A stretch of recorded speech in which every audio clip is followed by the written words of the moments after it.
Ayan, nagpa-vlog na naman si Madam UK dahil flex ko ang aking salba sa baha. Hindi na to first time na isuot ang aking maxi. Ginamit to nung birthday ni Tita Dubai.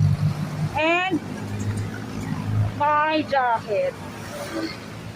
O, Madam UK, pwede mag-vlog kasi safe ang area.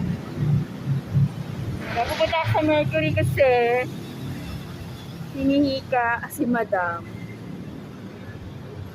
So hindi ko suot yung salamin ko, kaya hindi ko alam.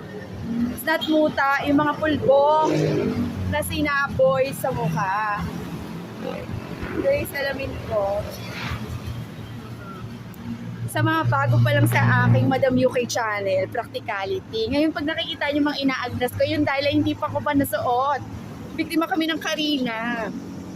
Kailangan mapakinabangan ko siya bago mamaalam sa mundo. As simple as that. Natural pera ko binili ko doon, no?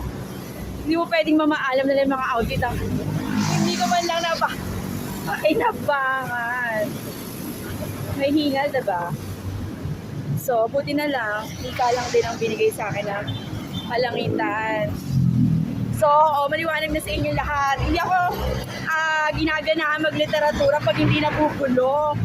So, pinlex ko lang. Salba din to, kaya lang hindi ganun ka nabubulo. Kaya, hindi ko maki-content. O, diba? Punta tayo sa Mercury. Dahil inihika ako. Patayin ko na muna. And bye-bye.